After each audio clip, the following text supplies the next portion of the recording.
السلام علیکم ناظرین، 11 نیوز HD کے ساتھ میں ہوں آپ کا میزبان سعادت چودھری۔ ناظرین، اس وقت ہم ہڑپہ کی ایک ایسی شخصیت کے پاس موجود ہے جو کہ کسی تعارف کی محتاج نہیں، جنہوں نے اپنی ساری زندگی شعبہ صحافت سے گزاری ہے اور جو ہمارے استاد بھی ہیں۔ تو میں تو ابھی سوچ رہا تھا کہ ان سے کیا سوال کروں، تو ابھی ہم ان کے پاس حاضر ہوئے ہیں، تو ان سے کچھ ہم سوالات کریں گے صحافت کے حوالے سے، اور اس کے علاوہ جو موجودہ حالات چل رہے ہیں ان حوالے سے بھی ہم ان سے کچھ گفتگو کریں گے۔ تو آئیے ان سے گفتگو کا آغاز کرتے ہیں۔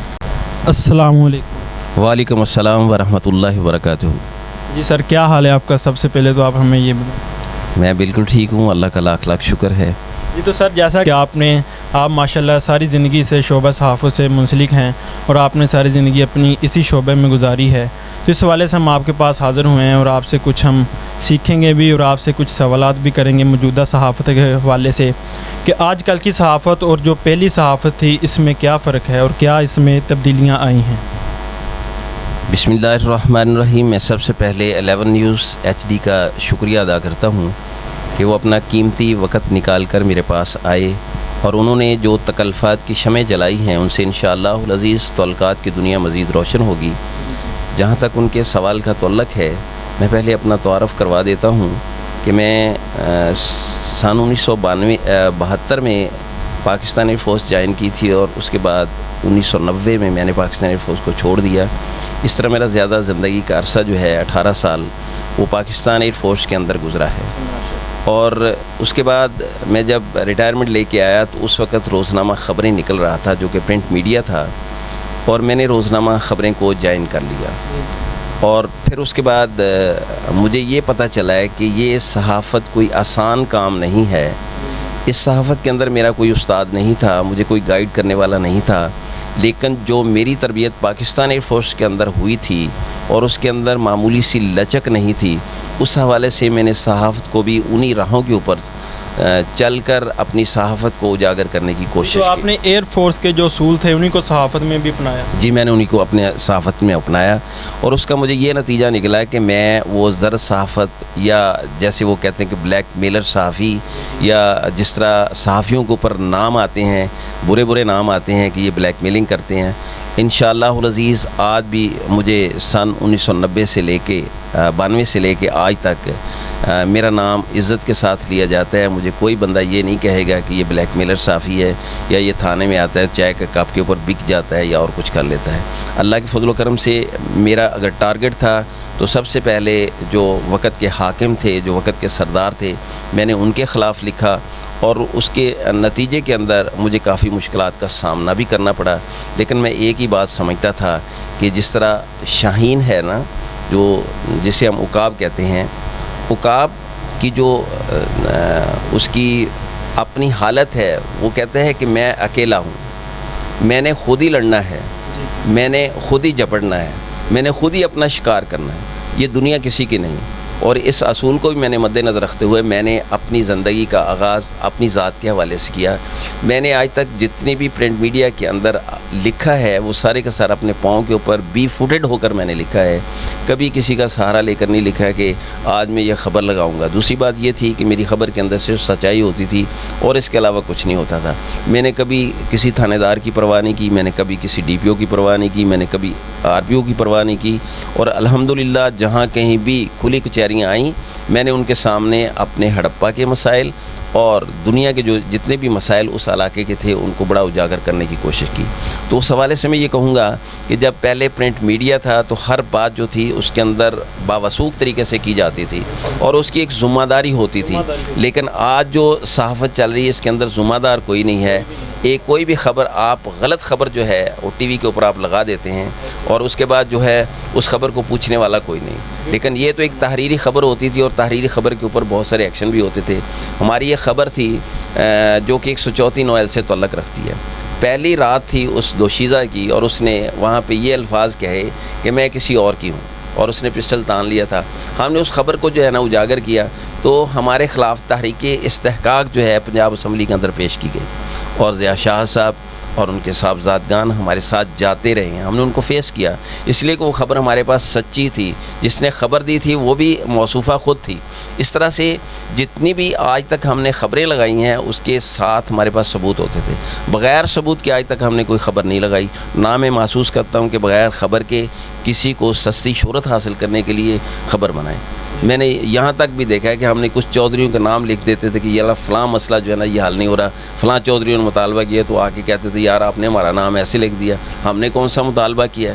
حالانکہ ان کو یہ بھی اپنی حیثیت کا نہیں پتہ تھا کہ ہم چودھری صاحبان لوگ ہیں اور ہمیں جو ہے نا اخبار کے اندر ہائی لائٹ کیا جا رہا ہے. تو اس کے بعد جو ہم نے ان لوگوں کا راستہ ہی چھوڑ دیا کہ دفع کرو. اگر یہ لوگ جو ہے اپنی عزت نہیں بنانا چاہتے تو ہمیں زیادہ ان کو عزت دینے کی ضرورت نہیں ہے. اللہ کا لاکھ لاکھ شکر ہے آج تک ہم کسی کے ڈیرے میں نہیں گئے اور نہ ڈیرے کی سیاست کی ہے نہ ڈیرے کی صحافت کی ہے.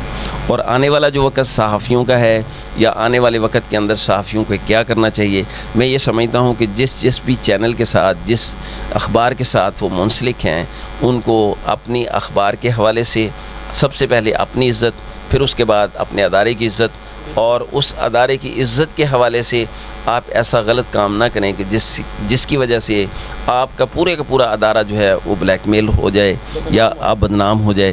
تو اس حوالے سے یہ ہے کہ ہمیں اپنی عزت کا, اپنے ادارے کی عزت کا احترام کرتے ہوئے ہمیں وہ کام کرنا چاہیے جس کے اندر لوگوں کی فلاح و بہبود ہو. یہ نہیں ہے کہ ہم اپنی ذات کے لیے اپنے حوالے سے اپنے ادارے کو جو ہے اس کے سامنے اپنے آپ کو بوسٹ اپ کرنے کے لیے ہم ایسی خبریں ان کو دیتے رہیں جس کے اوپر ان کی بھی جو ہے انکوائریاں ہوتی رہیں. تو ایسا نہیں ہونا چاہیے, بلکہ ہمیں اپنے فیلڈ کے اندر خود اتنا زیادہ کام کرنا چاہیے کہ جیسے کہتے ہیں کہ تو اتنا بلند ہو کہ منزل خود پکارے. یہ آج کل جو صحافت ہے وہ تو جو وڈیرے لوگ ہیں یا افسر لوگ ہیں ان کو صرف خوش کرنے کے لیے خبر لگاتے ہیں. جہاں تک وڈیرے لوگوں کی بات ہوگی, جہاں تک آپ کے بڑے لوگوں کی بات ہوگی یا آپ کے بیوروکریٹس لوگوں کی بات ہوگی, میں نے ایک خبر اے سی صاحب کے ڈرائیور کے خلاف لگائی کہ اے سی کا جو ڈرائیور ہے وہ ڈاکو نکلا, اور اس کے اوپر مجھے وقت کے اے سی نے بلا لیا. بلانے کے بعد اس نے کہا جی اگر آپ کے بچوں کو کوئی اغوا کر کے لے جائے تو پھر آپ کیا کریں گے. میں نے کہا جی ایسی تو کوئی بات نہیں ہے کہ میرے بچوں کو اغوا کرے, لیکن انفارچونیٹلی میں ایک ایسے معاشرے کے اندر پیدا ہوا ہوں جہاں پہ مجھے اس طرح کی باتیں سننی پڑتی ہیں. اس نے تھوڑی سی انگریزی بولنے کی شروع کی تو میری تو پوری زبان ہی جو تھی انگلش تھی, کیونکہ میں نے تو پاکستان ایئر فورس کے اندر کوئی ایک اردو کا لفظ نہیں بولا. وہاں ہماری جتنی بھی گفتگو ہوتی پائلٹس کے ساتھ وہ ساری کی ساری انگریزی کے اندر ہوتی تھی. لہٰذا میں اے سی صاحب کے ساتھ انگریزی کے اندر گفتگو کرنی شروع کر دی, اور میں نے اس کو ایک لفظ بولا کہ ان Pakistan territory Kala Bagh is here. اور کالا باغ کے اندر جو صورتحال ہے کہ peoples born in that territory they can not do اینی تھنگ. اور وہاں کا جو کالا باغ کا حاکم ہے, جو امیر ہے وہاں کا, وہ یہاں تک کہ اس نے عورتوں کے بریسٹ جو ہے نا وہ کاٹ دیے اپنی عزت کی خاطر, لوگوں کو مروا دیا, اور مروانے کے بعد اس کو دریائے سندھ کے اندر پھینک دیتا تھا. ٹھیک ہے, تو یہ انفارچونیٹلی بدقسمتی ہے ہماری کہ وہ لوگ اس علاقے کے اندر پیدا ہوئے اور وہاں پہ کوئی بولنے والا نہیں. اگر کوئی بولنے والا ہوا تو اس کی زبان اس نے کاٹ دی. تو اگر آپ بھی اس طرح کو کام کرنا چاہتے تو میں آپ کو موسٹ ویلکم, میں کہتا ہوں کہ ٹھیک ہے آپ میرے خلاف چلیں. میں نے آپ کے ڈرائیور کے خلاف خبر لگائی ہے, مجھے تحقیق کی ضرورت نہیں ہے. وہ تھانے کے اندر پکڑا ہوا ہے, وہ اقرار کر کے بیٹھا کہ میں اے سی صاحب کا ڈرائیور ہوں, اور اس سے زیادہ اور کیا مجھے تحقیق کی ضرورت ہے. نہیں آپ مجھے بتا دیتے, میں جو ہے نا اس کا کچھ اور حل میں اور کیا حل نکالنا تھا. آپ نے یہی مجھے ریکویسٹ کرنی تھی کہ مہربانی کر کے آپ ہماری خبر نہ لگائیں. لیکن نوری صاحب سے آپ اس طرح کی کوئی امید نہ رکھیں. میں انشاءاللہ العزیز اپنے قانون کو بھی سمجھتا ہوں, اور قانون میں نے پڑھا بھی ہے. صرف یہی نہیں کہ میں پاکستان ایئر فورس کے اندر نوکری کر کے آ گیا ہوں, یا جس طرح لوگ کہتے ہیں فوجی پاگل ہوتے ہیں. تو الحمدللہ پاکستان ایئر فورس کے لوگوں کے پاس ایک ٹیلنٹ ہے, اور اس ٹیلنٹ کا کوئی توڑ نہیں ہے. بالکل, اس میں کوئی شک نہیں ہے. جی, تو اس کے حوالے سے بتائیے گا کہ صحافت, شعبہ صحافت میں بہت سی آپ نے مشکلات دیکھی بھی ہیں اور آپ کو آئی بھی ہوں گی, تو اس کو آپ نے کس طرح مینیج کیا اور کس طرح ہینڈل کیا؟ سب سے بڑی بات یہ ہے کہ میں اپنے دوستوں کو یہ پیغام بھی دوں گا کہ صحافت کے اندر جو سیدھا راستہ ہے اس کو کبھی اختیار نہ کریں. آپ نے ایک دن خبر لگائی ہے تو اس کو دیکھیں کہ اس کی جو کسک ہے, جو اس کی تکلیف ہے, وہ کتنے دن تک چلی ہے. 1 دن چلی ہے, 2 دن چلی ہے, 3 دن چلی ہے, 4 دن چلی ہے. جب 4 دن کے بعد دیکھیں کہ حالات نارمل ہو گئے ہیں, پھر آپ دوسری خبر لگا دیں اور اسی کا فالو اپ لگا دیں. تو نتیجتاً کیا ہوگا کہ اس کو جب یہ خبر دوبارہ پہنچے گی اس تک، وہ خود کہے گا کہ یار یہ بندہ جو ہے نا میری جان نہیں چھوڑتا ہے۔ نتیجتاً اس کے اندر جو ہے خود بخود جو ہے وہ شکست کا جو ایک پیمانہ ہے اس کے اندر سے لبریز ہوگا، اور لبریز ہونے کے بعد وہ کوشش کرے گا کہ میں دوستوں کے ساتھ مل کر میں ان کے ساتھ کمپرومائز کر لوں۔ میں نے ارشد خان لودھی کے خلاف بہت لکھا، اور پھر جہانگیر وڈائش صاحب تھے یہاں پہ ہمارے، وہ کونسلر بھی رہے ہیں اور بڑے اچھے آدمی تھے۔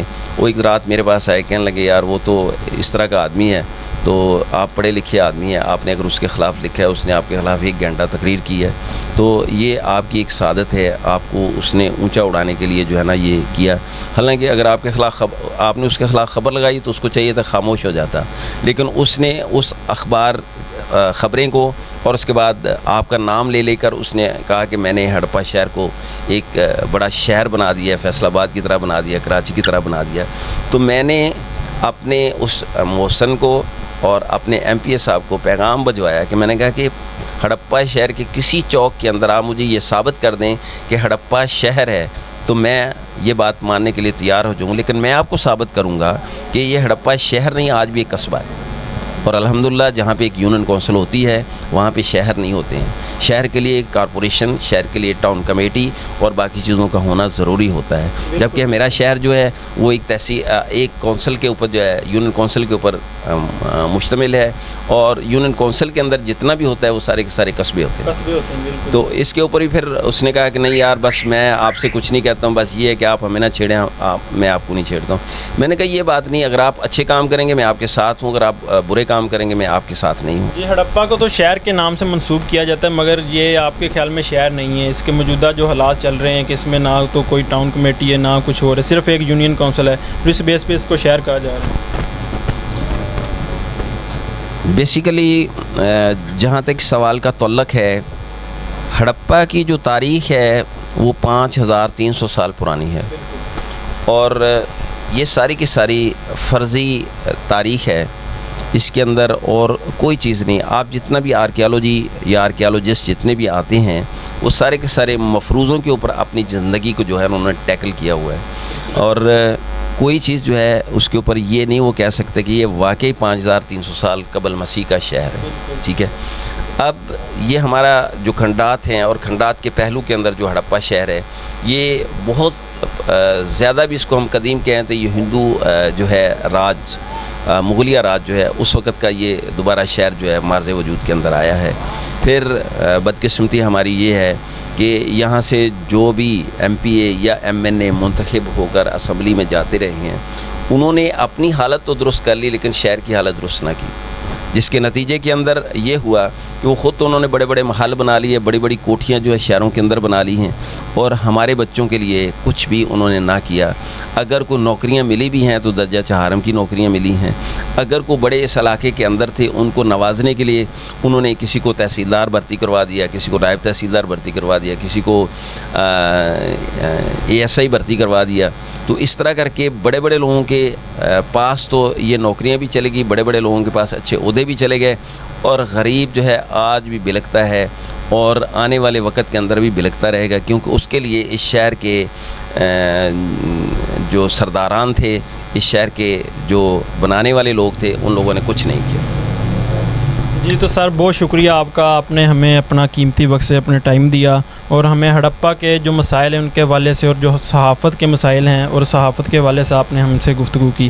جی تو ناظرین یہ تھے جناب شریف نوری صاحب، جو کہ ہمیں شعبہ صحافت کے حوالے سے اور ہڑپا کے موجودہ مسائل کے حوالے سے جو معاملات چلتے رہے ہیں ان کے دور میں، ان کے حوالے سے ہمیں آگاہ کر رہے تھے۔ تو اسی کے ساتھ ہم پروگرام کا اختتام کی طرف لے جاتے ہیں اور آپ لوگوں سے اجازت چاہیں گے۔ کیمرہ مین ملک ناصر کے ساتھ پروگرام اینکر سعادت چودھری اور 11 نیوز HD کی پوری ٹیم کو اجازت دیجیے۔ اللہ حافظ۔